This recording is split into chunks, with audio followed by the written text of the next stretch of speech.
नमस्कार साथीहरु, आजको भिडियोमा हामीले कोरलमा यस्तो खालको क्रोम ब्राउजरको लोगो कसरी बनाउने आजको भिडियोमा सिक्नेछौँ। भिडियोलाई अन्तिमसम्म हेर्नुहोला। यदि नयाँ हुनुहुन्छ भने च्यानललाई सब्स्क्राइब गर्नुहोला। आउनुहोस् भिडियोलाई सुरु गरौँ। यसको लागि सबभन्दा सुरुमा हामीले एउटा ओभल शेप लाग्नुपर्ने हुन्छ। ओभल शेपको लागि टुल बक्समा जानुहोला। टुल बक्स हाम्रो यहाँनिर रहेको छ। यो टुल बक्समा हाम्रो यहाँनिर ओभल शेप रहेको छ, यसमा क्लिक गर्नुहोला। क्लिक गरिसकेपछि कन्ट्रोलसँग यसलाई यसरी तान्नु होला। कन्ट्रोलसँग तान्दाखेरि एकदमै गोलो हुनेछ, नबिग्रिकन सिधा हुनेछ। हल्का ठुलो भएको छ, यसलाई हामीले सानो बनाऊँ। पिक टुलमा क्लिक गर्नु होला सानो ठुलो गर्नको लागि। त्यसपछि यसरी यसलाई शिफ्टसँग है, पहिला चाहिँ कन्ट्रोलसँग एकचोटि तानिसकेपछि हामीले शिफ्टसँग गर्नुपर्ने हुन्छ। यसरी ठिक्क साइजको आफूले कति साइजको बनाउने हो त्यही अनुसार बनाउनु होला।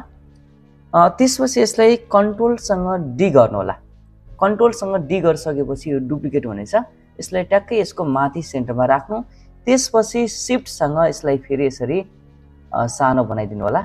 लगभग हाम्रो यति जति छ है, मैले यति बनाइदिएँ, यतिमा छोडिदिएँ। अब त्यसपछि फेरि कन्ट्रोलसँग डी गर्नु होला। डुप्लिकेट हुन्छ, ठ्याक्कै यसको तल जानेछ। लगभग ठिक्क छ हैन। यति भइसकेपछि हाम्रो लगभग जति ओभल चाहिने थियो त्यो हामीले लगिसक्यौँ। एउटा बाहिरको लागि भयो, एउटा बिचको लागि बिचको छँदैछ, अनि सानो बिचको लागि चाहिँ सानो पनि भइहाल्यो हैन।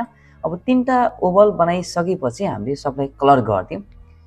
कलर गर्नको लागि पहिला सुरुको बाहिरको ओभललाई सिलेक्ट गरौँ अनि कुनै एउटा कलर गरिदिउँ। मैले यसरी रेड कलर गरेँ। त्यसपछि बिचको वाला सिलेक्ट गर्नुहोस् भन्नाले ठुलो पछिको सानो जुन छ त्यसलाई सिलेक्ट गर्नु। त्यसपछि यसरी यसमा व्हाइट कलर सेतो कलर राखिदिनु। त्यसपछि यसलाई पनि सिलेक्ट गर्नु, यसमा चाहिँ यसरी नीलो कलर छ यसरी राखिदिनुहोस्। अब यति भइसकेपछि हामीले यस्तो खालको पार्टमा डिभाइड गरेर हामीले कलर भर्नुपर्ने हुन्छ। त्यसपछि हामी यो क्रिएट टुल भन्ने अप्सन छ, यसमा जानुपर्ने हुन्छ। यसको तल सानो अप्सन छ, यसमा क्लिक गर्नु। त्यसपछि सेकेन्ड नम्बर टुलमा क्लिक गर्नु होला।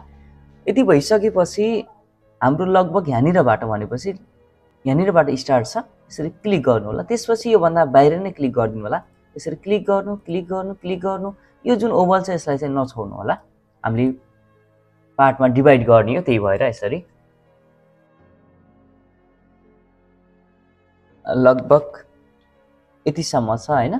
त्यसपछि यसरी कतिसम्म छ त्यो अनुसार अनुमानले यसरी तपाईले ट्याक्कै नापेर पनि गर्न सक्नुहुन्छ। मैले अनुमानले यसरी क्लिक गरिदिएको छु अनि यसमा लगेर जोडिदिनु होला। सिधै यसमा क्लिक गरिदिनु। अब यति भइसकेपछि पिक टुलमा क्लिक गर्नु होला। पिक टुल भनेको सुरुको टुल है, यसमा क्लिक गर्नु। यो हाम्रो जुन अहिले बनाएको क्लिक गरेर बनाएको जुन एउटा शेप छ यो एक्टिभ नै छ, सिलेक्ट नै छ। शिफ्टसँग यो जुन बाहिरको रेड कलरको छ यसलाई शिफ्टसँग यसरी क्लिक गर्नु होला। दुईटालाई सिलेक्ट गर्नु। दुईटालाई सिलेक्ट गरिसकेपछि यहाँनिर देख्न सक्नुहुन्छ एउटा इन्टरसेक्ट भन्ने अप्सन रहेको छ, यसमा क्लिक गर्नु। यसमा क्लिक गरिसकेपछि यो एउटा पार्टमा छुटिसकेको छ। जुन हामीले अघि नै क्लिक गरेर बनाएको एउटा शेप छ यसलाई डिलिट गरिदिनु होला। डिलिट गरिसकेपछि जुन हाम्रो एउटा पार्ट छुटेको छ, हामीले जुन इन्टरसेक्ट गरेर छुट्याएको पार्ट छ त्यसमा क्लिक गर्नु। यसमा क्लिक गरिसकेपछि कुनै एउटा कलर भरिदिनु होला।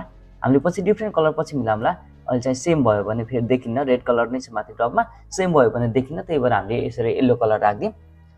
अब यति भइसकेपछि फेरि अर्को पार्ट हामीले छुट्याउनु पर्नेछ। अर्को पार्टको लागि फेरि त्यही टुलमा क्लिक गर्नु होला। त्यसपछि फेरि यसरी क्लिक गर्नु होला। हाम्रो यो पार्टबाट क्लिक छ हैन, यसरी क्लिक गर्नुस्, यसरी क्लिक गर्नु होला। त्यसपछि लगभग यतिसम्म छ हैन। अनुमानले मैले यसरी क्लिक गरेँ अनि क्लिक गर्नु होला अनि यसमा लगेर जोडिदिनु होला। जोडिसकेपछि फेरि त्यस्तै गरेर सेम अघिको जस्तै गरेर पिक टुलमा क्लिक गर्नु। पिक टुलमा क्लिक गरिसकेपछि हामीले बनाएको जुन क्लिक गरेर बनाएको एउटा शेप छ त्यो एक्टिभ नै छ। शिफ्टसँग जुन रेड कलर छ त्यसमा क्लिक गरिदिनु होला, किनकि हामीले रेड कलरलाई त डिभाइड गर्ने हो हैन, बाहिरको ओभल गोलो ठुलोवालालाई डिभाइड गर्ने हो, त्यही भएर त्यसमा क्लिक गर्नु होला। शिफ्टसँग सिलेक्ट गर्नु होला। अब यति भइसकेपछि फेरि माथि इन्टरसेक्ट भन्ने अप्सनमा क्लिक गरिदिनु होला। यो फेरि अर्को पार्टमा छुट्टिनेछ। हामीले क्लिक गरेर बनाएको यो शेपलाई डिलिट गरिदिनु होला। डिलिट बटनले राइट क्लिक गरेर पनि डिलिट गर्न सक्नुहुन्छ। अब यसमा क्लिक गर्नु। क्लिक गरिसकेपछि कुनै एउटा कलर हामीले यसमा भर्दियौँ, फरक परेन है। अब यो पार्ट एउटा भयो, यो पार्ट एउटा, यो पार्ट एउटा, तीन पार्टमा छुटिसक्यो, यो पनि तीन पार्टमा छ। अब के गरौँ भने कलर मिलाऊँ। यसमा रेड कलर राखिदिउँ, रेड कलर अनि यसमा चाहिँ ठिक छ, यसमा चाहिँ हामीले येल्लो कलर राख्नु पर्नेछ। हल्का माथि जाम, येल्लो कलर यहाँनिर छ, यसरी येल्लो कलर राख्दिउँ। अनि त्यसपछि जुन यसको व्हाइटको यो आउटलाइन पनि यसरी यसमा हटाएको छ, त्यही भएर यसमा चाहिँ ननमा राइट क्लिक गरिदिउँ।